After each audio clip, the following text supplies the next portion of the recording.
Clara drove the last nail with shaking hands, though the board beneath it was already cracked and splintered. The hammer felt heavier with every strike, not because it weighed much, but because hunger and grief had settled deep into her bones. Around her, the land stretched wide, an indifferent and abandoned patch at the edge of town where broken fences, discarded crates, and warped planks were left to rot. This was where she had been pushed, quietly and without argument, once her husband was buried. The homestead had never been truly hers. It had belonged to his family long before she arrived, and the moment the soil closed over his grave, their sympathy dried up. They spoke gently at first, offering condolences and thin smiles, but their eyes already measured what she cost and what she was worth. A widow with no children and no claim, they said. A reminder of loss they preferred to forget.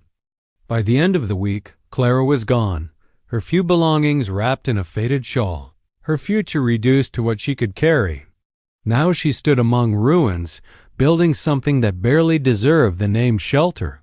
Two crooked walls leaned against one another like exhausted companions. The roof was nothing more than overlapping boards weighed down with stones. Wind slipped easily through the gaps, biting her skin even during the day. Still, Clara worked. Stopping meant thinking, and thinking meant remembering the way her husband used to laugh when she scolded him for leaving tools everywhere. Remembering meant pain. She wiped her brow with the back of her sleeve and stepped back to examine her work. It wasn't much, but it might hold against the night if the weather stayed kind. Clara told herself that kindness still existed somewhere, even if she hadn't seen it lately. Survival required belief as much as effort. What she did not know was that she was not as alone as she believed. From the line of trees bordering the clearing, a man watched in silence. Elias had arrived that morning, riding into town with dust on his coat and old regrets on his back. He hadn't a plan to stay long, only long enough to settle matters left unfinished when his brother died. He had expected a grave, a few cold looks, maybe anger. He had not expected to find Clara here, bent over broken boards like a woman forgotten by the world. He recognized her instantly. She looked thinner, harder somehow, but it was her. The woman his brother had chosen, the one Elias had only met once before leaving town years ago. Guilt stirred uncomfortably in his chest. He had walked away then, leaving family and responsibility behind. Now, standing hidden in the trees, he was doing it again, watching instead of acting. Elias told himself she might not want to see him, that his presence would only complicate her life. He told himself many things, all of them excuses. Yet his eyes never left her hands as they worked tirelessly, never left the small, stubborn determination in her posture. Clara straightened and looked toward the horizon, sensing something she could not name. For a moment, she felt exposed, as if the land itself were watching her struggle. She shook off the feeling and turned back to her shelter. Whoever might be watching, help was not coming. It never did. As the sun dipped lower, shadows stretched across the clearing. Clara gathered the last of the loose boards and pulled her shawl tighter around her shoulders. Night would come soon, and with it the cold. Behind the trees, Elias took one step forward, then stopped. This was how it began. Not with words or promises, but with a woman building a life from ruins, and a man standing on the edge of it, unsure whether he deserved to step inside. Elias did not sleep that night. He sat his horse just beyond the trees, watching the faint glow of firelight flicker through the crooked gaps of Clara's shelter. The wind carried the sound of boards creaking and fabric snapping, and each noise tightened something in his chest. That fragile structure was all that stood between her and the cold, and he knew without needing to step closer how poorly it would hold if the weather turned. He told himself he was only staying to be sure she survived the night, that once morning came, he would ride on. This was her life now, not his. He had learned long ago that his presence often brought trouble rather than comfort. Clara, meanwhile, sat curled near the fire, knees drawn tight to her chest. Sleep came in pieces. Every time the wind pushed hard against the walls, she jolted awake, fingers tightening around her shawl. The ground beneath her was unforgiving, and the ache in her back reminded her she was no longer young enough to endure hardship without consequence.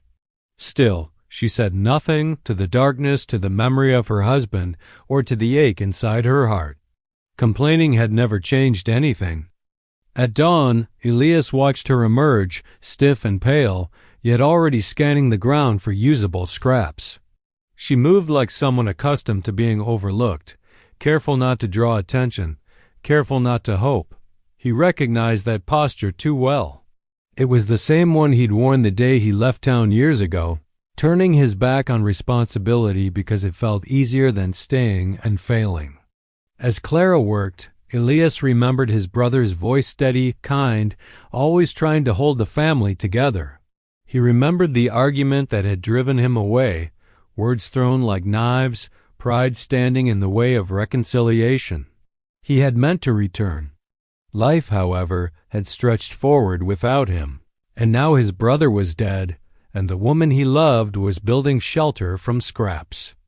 The town stirred awake behind him. Elias knew the looks Clara would receive if she ventured closer, pity mixed with judgment, kindness laced with suspicion. Widows were expected to disappear quietly or attach themselves quickly to another household. Independence made people uncomfortable, especially in a woman with nothing left to lose. Clara felt eyes on her again as the sun rose higher. She paused, hammer hovering mid-air, and glanced toward the trees. Nothing. Just stillness and birdsong. She exhaled slowly, annoyed at herself for imagining things. Hunger made the mind unreliable, loneliness even more so. By midday, her hands were blistered, one palm split open and bleeding. She wrapped it in cloth torn from an old skirt and kept working. Stopping would mean sitting with pain, and pain had a way of leading her back to memories she wasn't ready to face, her husband's last breath, the silence afterward, the way his family avoided her eyes. Elias shifted uneasily. Every instinct told him to step forward, to offer help, to say his name. Yet fear rooted him in place. What if she hated him for leaving? What if she blamed him for not being there when his brother fell ill? He had no right to her forgiveness, and the thought of rejection felt heavier than the saddle beneath him. As the afternoon wore on, clouds gathered low and dark. Rain threatened. Elias knew her shelter wouldn't last through a storm. That knowledge pressed on him, stripping away his excuses one by one. Watching was no longer enough. Clara noticed the first drops just as she lifted another board.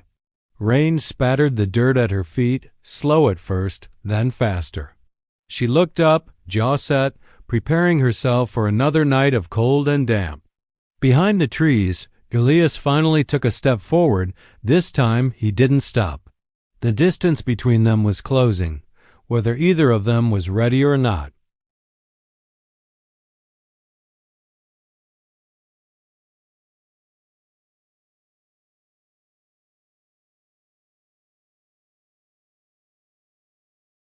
The rain came harder than Clara expected. Within minutes, the ground turned slick beneath her boots, mud clinging to the hem of her skirt. She scrambled to secure the loose boards along the roof, fingers numb as water seeped through the gaps. The shelter groaned under the sudden weight of the storm, each gust of wind threatening to tear it apart. A sharp crack split the air. One of the roof planks snapped loose and slid, sending a cascade of water pouring inside. Clara cried out not in fear, but frustration. She lunged to pull the board back into place, but her footing slipped. For a brief, terrifying moment, she felt herself falling, the world tilting beneath her. A hand caught her arm, strong, steady, unmistakably human. Clara gasped and twisted free, stumbling back until her shoulders hit one of the crooked walls. Her heart pounded as she looked up into the face of a man she had not expected to see again, Elias. Time seemed to still between them, rain drumming on wood and earth. He stood soaked through, coat darkened by water, his grip already loosened as though he feared touching her too long.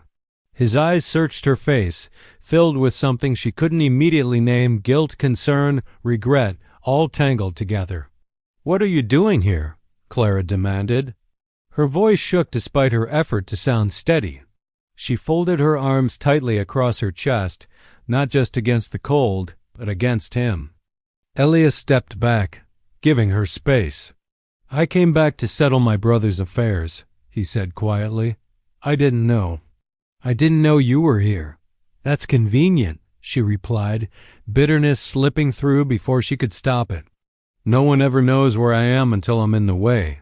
He flinched, the words landing exactly where she meant them to.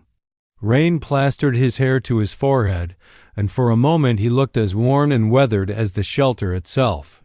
"I saw you working," Elias said. "I thought maybe you didn't want to be seen." Clara let out a short, humorless laugh. "I didn't want to be abandoned." But that didn't stop anyone. Another plank shifted above them, the sound sharp with warning. Water poured through the opening, soaking the dirt floor. Clara cursed under her breath and turned back to the damage, refusing to let him see how close she was to breaking. Without asking, Elias moved forward. He braced the loose board with his shoulder, holding it in place against the wind. "You'll lose the whole roof if we don't secure it," he said. Her instinct was to tell him to leave. Pride rose fast and hot in her chest. She had survived this long on her own. She did not need his help now. And yet, the shelter shook again, and reality pressed in harder than pride ever could. "Fine," she snapped. "But don't think this changes anything." They worked in strained silence, rain soaking them both to the skin. Elias held boards steady while Clara hammered, their movements awkward but efficient. Each accidental brush of hand sent a jolt through her, half anger, half something far more dangerous. As the worst of the storm passed, the shelter stood barely, but it stood. Clara leaned against a wall, breath heavy, exhaustion pulling at her limbs. Elias stepped back, wiping rain from his face. "I'm not here to take anything from you," he said. "I just couldn't keep watching." Clara met his gaze, her eyes sharp but tired. "Watching is easy, see," she said softly. "Staying is harder." The words hung between them, heavier than the rain clouds above. Elias nodded once, as if accepting a challenge he had long avoided. This was no reunion filled with relief or warmth. It was rough, uneasy, and full of unspoken pain. But the line between them had been crossed, and neither of them could pretend any more. The storm had forced them together. What came next would be a choice. The morning after the storm arrived pale and quiet, as if the land itself were catching its breath. Mist clung low to the ground, softening the jagged edges of the clearing. Clara stepped outside the shelter and surveyed the damage with a practiced eye. The roof still sagged in places, and one wall leaned more than before, but it had held. That small victory felt heavier than any loss she had known. Elias stood a few steps away, rolling his shoulders as if to ease the stiffness from sleeping outdoors. He had not asked to stay the night. He had simply remained, sitting near the shelter until darkness fell, then settling under a tree with his coat pulled tight. Clara had noticed, though she pretended not to. A part of her resented his quiet loyalty almost as much as she resented his absence all those years ago. Without discussion, they began to work. Elias fetched stronger boards from an old collapsed fence farther down the slope, testing each one before carrying it back. Clara sorted through nails, straightening bent ones against a stone, saving everything that could still serve a purpose. They moved around each other carefully, like strangers sharing a narrow road, aware of every step, every breath. The rhythm of labor eased the sharpness between them. Hammer strikes echoed steady and sure. Wood scraped against wood.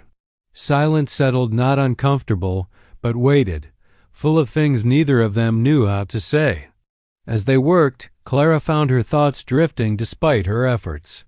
Her husband had always believed in fixing things rather than replacing them. "Nothing's useless if it's willing to hold," he used to say, pressing weathered boards back into service. The memory caught her off guard, tightening her throat. She drove another nail harder than necessary, forcing the feeling down. Elias noticed. He recognized the tension in her shoulders, the way grief surfaced in small, sharp movements. He felt it too, a quiet ache that never truly left. Every hammer blow reminded him of his brother's hands, strong, steady, patient. Hands that would never build anything again.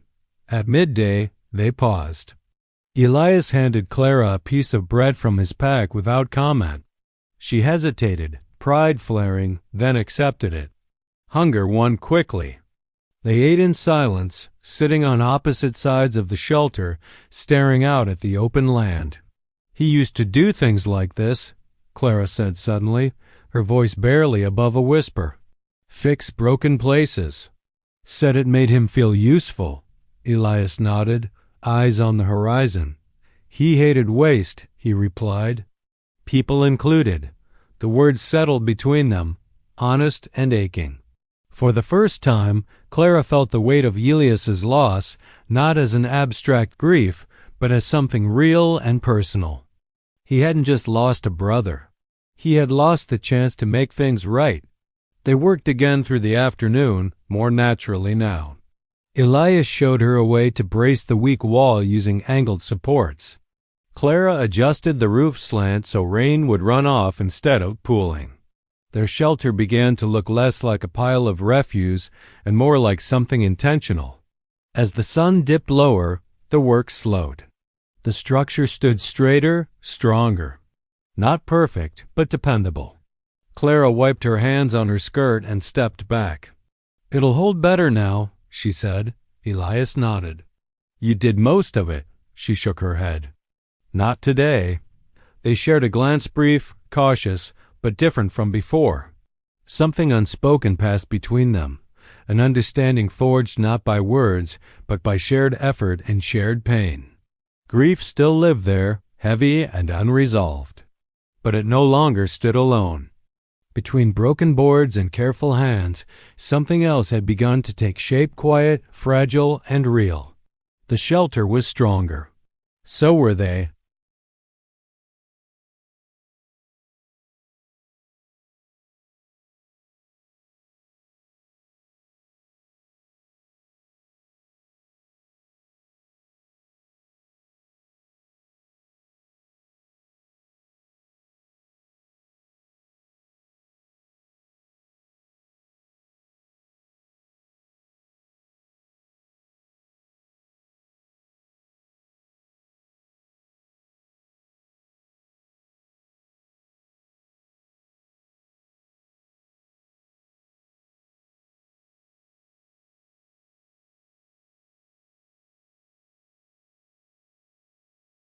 By the third morning, Clara could feel the town's attention long before she saw anyone.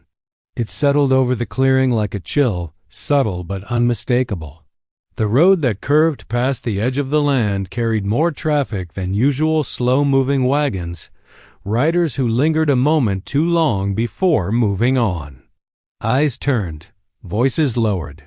Whispers traveled faster than the wind. Clara kept her head down and her hands busy. She swept dirt from the shelter's threshold, straightened the stack of remaining boards, and pretended not to notice the way a woman across the road paused mid-step to stare. Pride urged her to stand taller, to meet those looks head-on, but experience had taught her that attention rarely brought kindness. Better to be invisible. Elias, however, noticed everything. He had gone into town that morning to trade for supplies, returning with a small sack of nails and a coil of rope.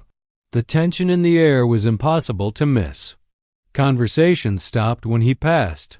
Faces hardened, curiosity sharpening into judgment.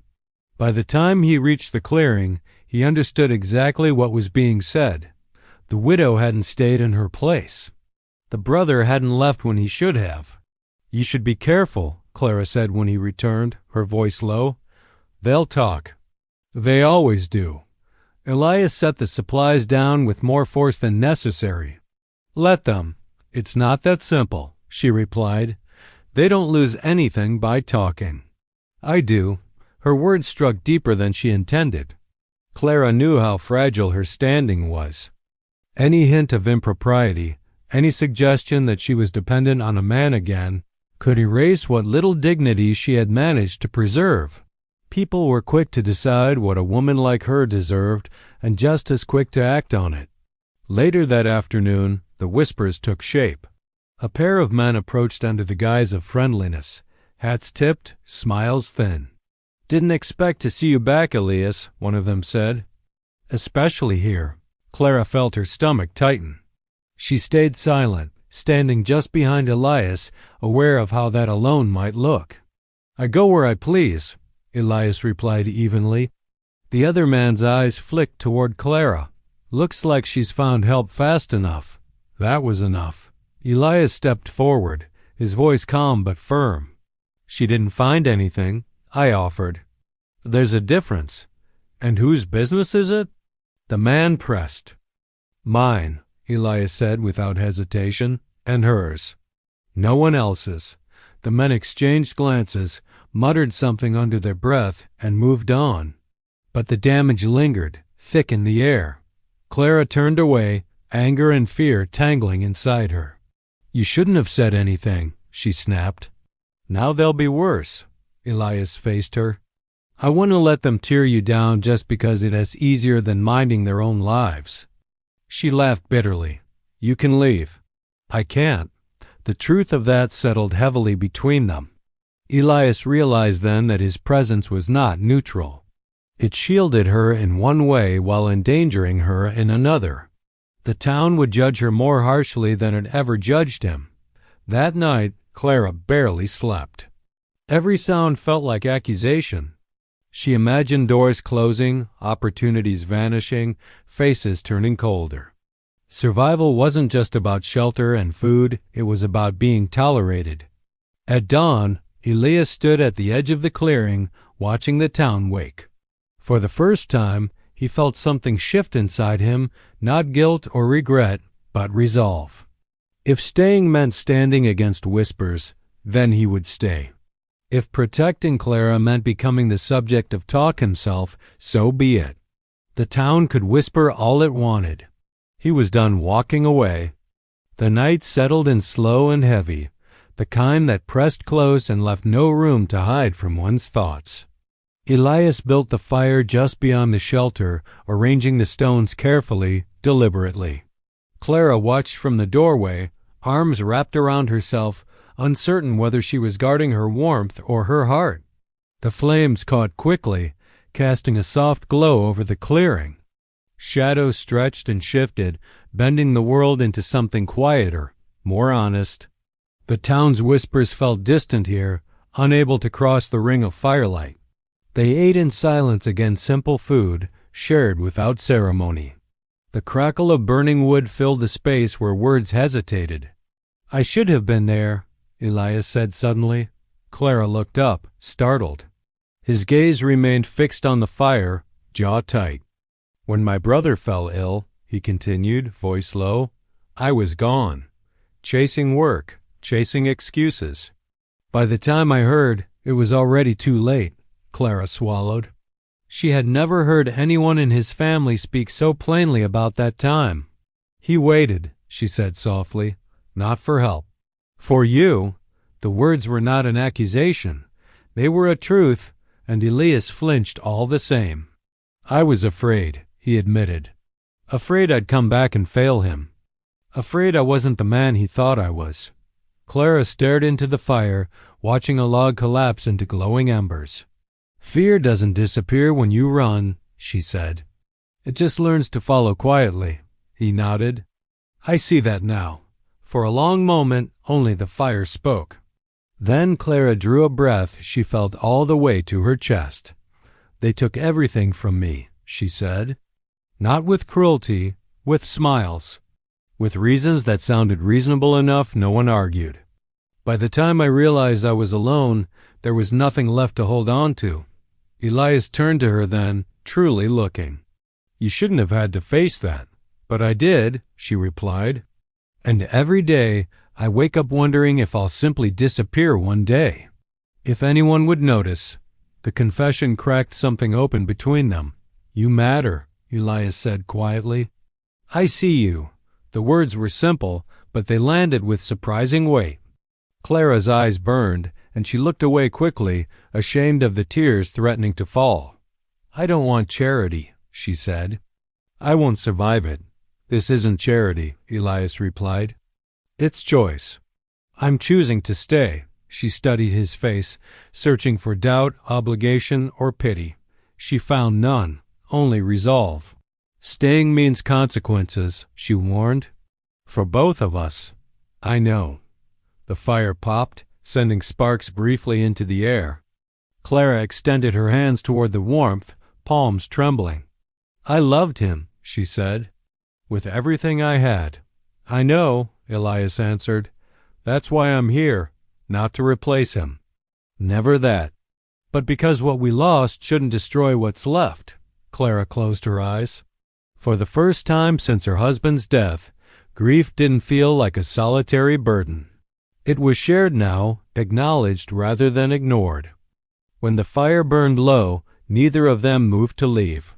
The night wrapped around them, quiet and honest. Nothing was promised. Nothing was resolved.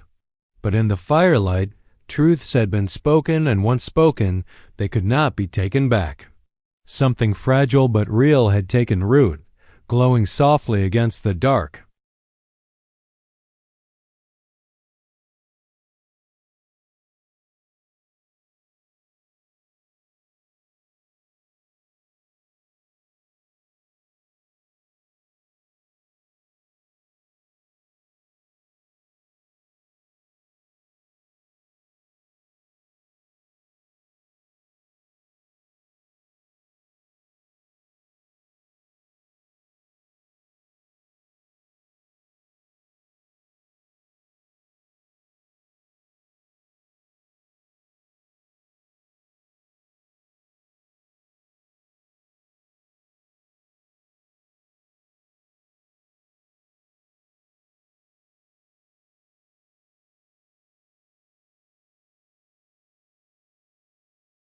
Morning arrived with a sense of purpose Clara had not felt in a long time.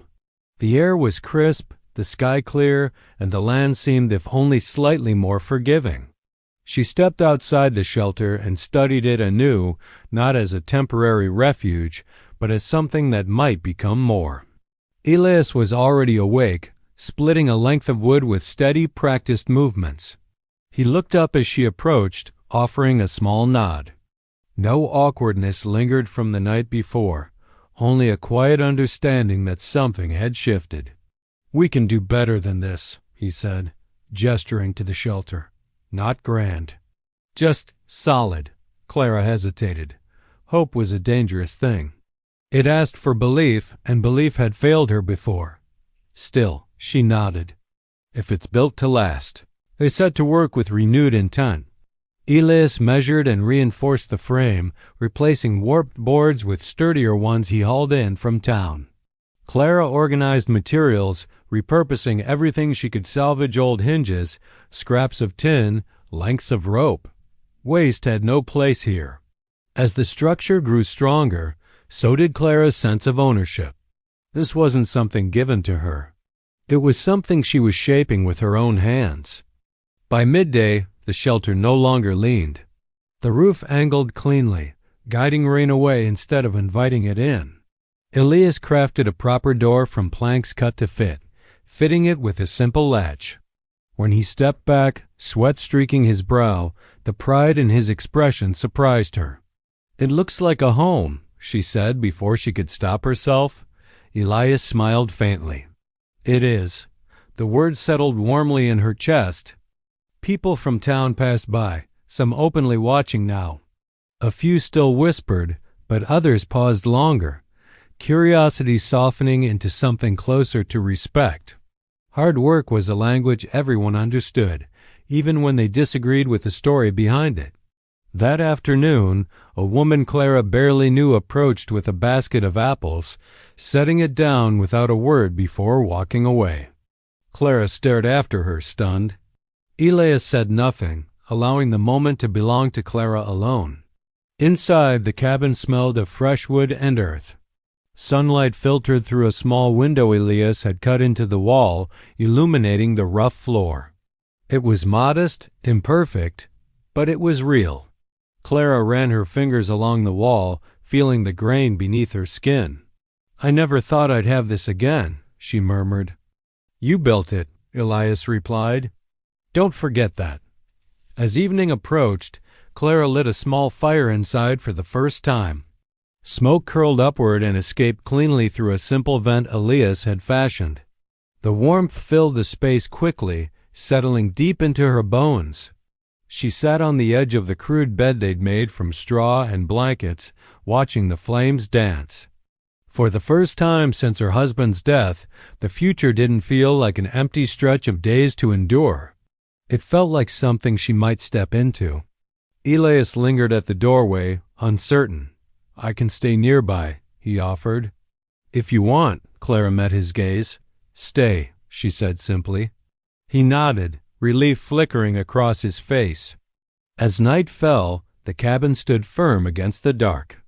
It wasn't just a structure of wood and nails, it was proof.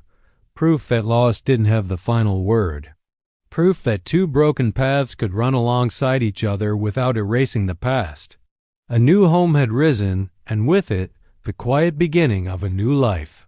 The morning Clara chose to visit the grave, the world felt unusually still. The sky was pale, clouded just enough to soften the sun, and the air carried the scent of damp earth.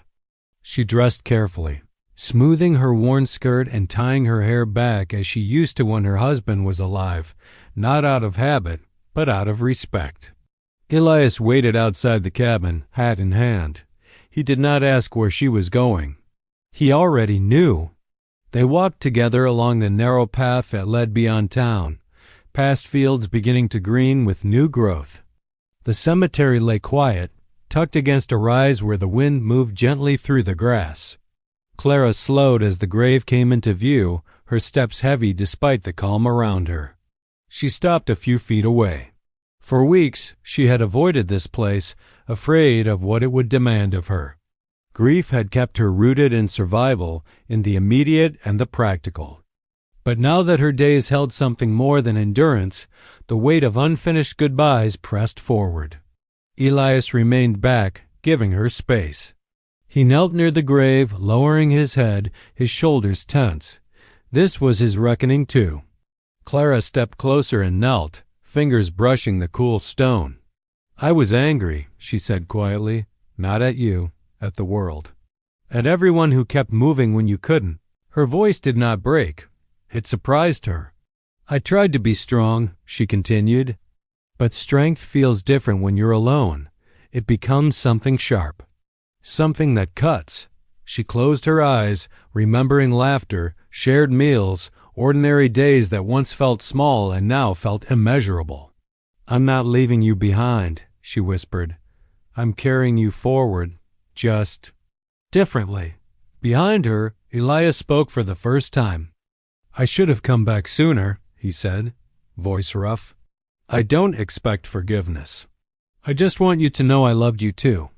Clara turned, meeting his gaze. For the first time, she saw the full measure of his grief, not hidden behind guilt or restraint, but laid bare. It softened something inside her. "We all lost him," she said, "in different ways."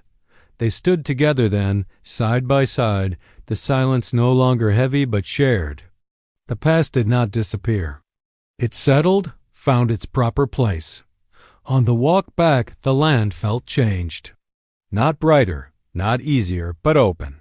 Possibility existed here now, woven quietly into the familiar. Back at the cabin, Clara paused at the threshold. She looked at the doorway, the fire pit, the small window catching the afternoon light. This place had been built from scraps and persistence, from shared labor and unspoken understanding. It held her past and her present without demanding she choose between them. That evening, Clara took out the last item she had kept hidden away, a small token of her marriage. She held it for a long moment, then placed it carefully in a wooden box, not discarded, not displayed. Honored, but at rest.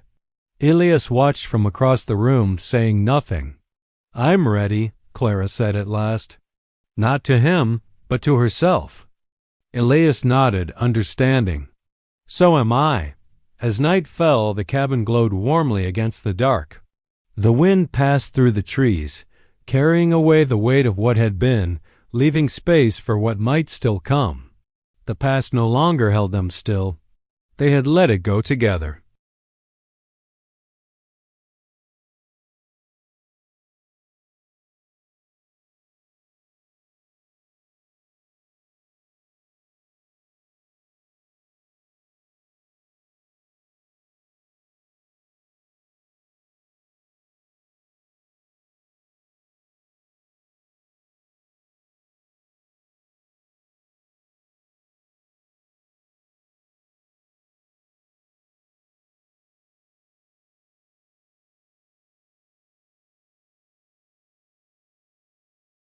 The offer came quietly, the way life's most difficult choices often do.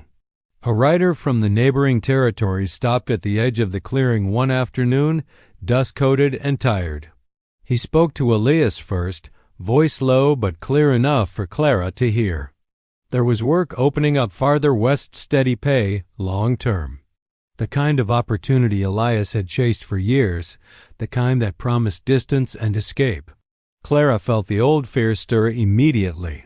She kept her hands busy, folding cloth, pretending not to listen. She told herself it didn't matter. Elias had his own life. She had learned, painfully, not to build her future on someone else's presence. That evening, the cabin felt smaller. Elias sat near the fire, silent longer than usual. Finally, he spoke. "I could go," he said.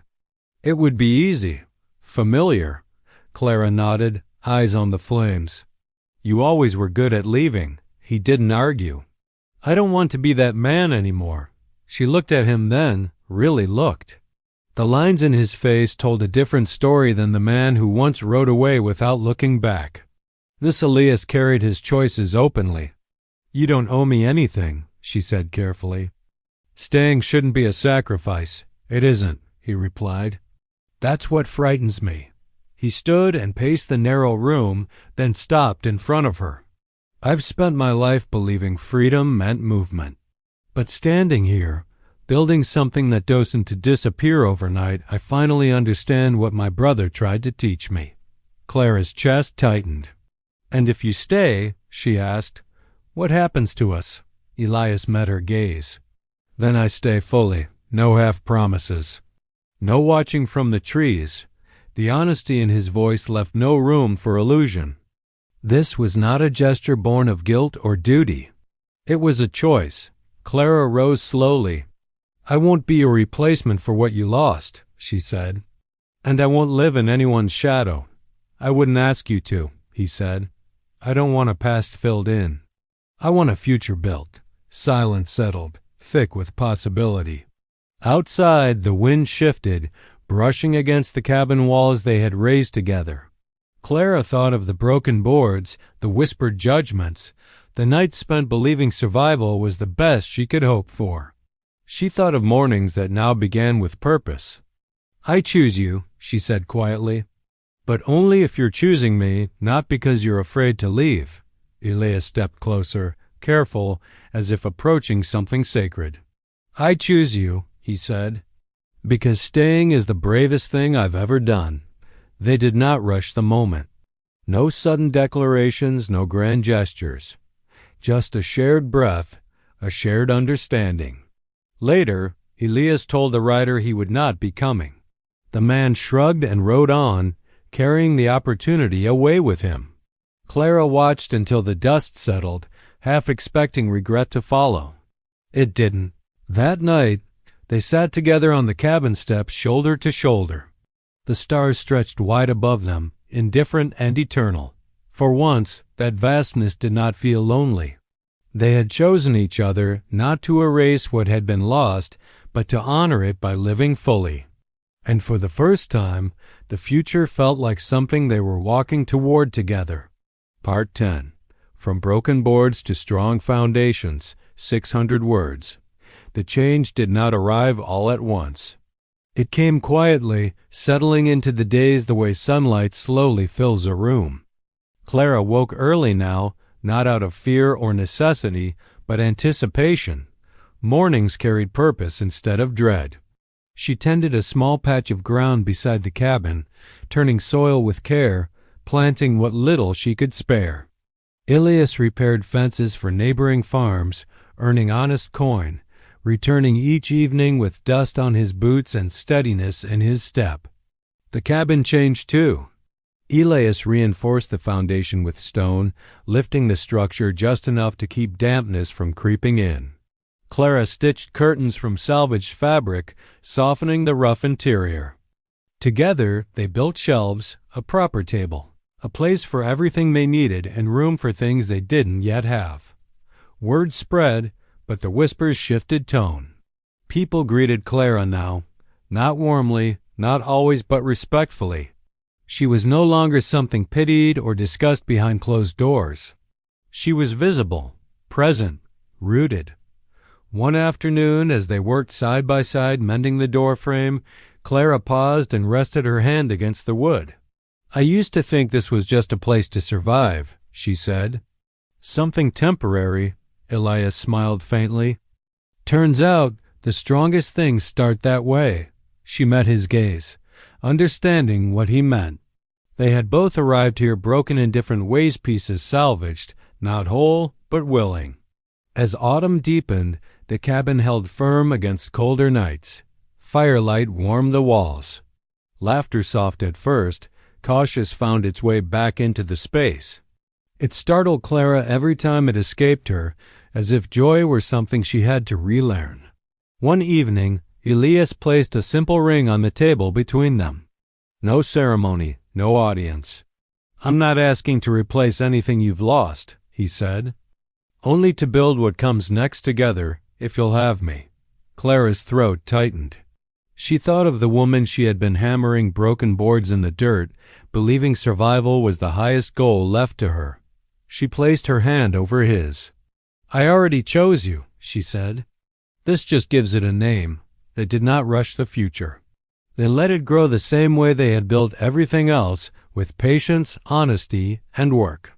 On the first snowfall, Clara stood outside and watched flakes gather on the roof that no longer sagged, no longer threatened collapse. Elias joined her, draping a coat over her shoulders without a word. "This place saved me," she said quietly. He shook his head. "You saved yourself. I just stayed long enough to see it." She leaned into him, the cold sharp but welcome. For the first time, the land did not feel indifferent. It felt like home. What began as a shelter made of broken boards had become something far stronger than wood and nails. It was trust, choice, commitment. And in that small cabin, built from loss and watching shadows, Clara and Elias proved that even the most fragile beginnings could carry the weight of a future. Winter arrived gently, as if testing whether the little cabin truly belonged on the land. Frost crept along the edges of the ground each morning, and the air carried a clean, sharp bite. Clara stood at the doorway one dawn, watching her breath fog in the cold, and realized something had changed deep within her. The fear that once greeted each new day was gone. In its place was a quiet certainty. She was no longer temporary. The cabin stood firm. What had begun as a desperate shelter of broken boards had been strengthened piece by piece, stone at the base, solid beams reinforcing the walls, a roof that no longer groaned at the first sign of wind. Elias had insisted on doing it right, not quickly. "Foundations matter," he'd said more than once. Clara had learned that lesson too, in ways far beyond wood and nails. Life settled into a steady rhythm. Elias worked nearby ranches and farms, respected now for his skill and reliability. He no longer chased distant horizons. Each evening, he returned to the cabin by choice, not obligation. Clara contributed as well, mending, trading, tending the small garden that stubbornly pushed life from the soil. Together, they were not merely surviving, they were building. The town noticed. People no longer whispered when they passed. Some nodded in greeting. Others stopped to talk. Clara felt her place in the world solidify, not as a widow to be pitied, not as a woman dependent on charity, but as someone who endured and remained. The land knew her now, and so did the people. One evening, as snow began to fall in earnest, Elias came inside and set something small on the table.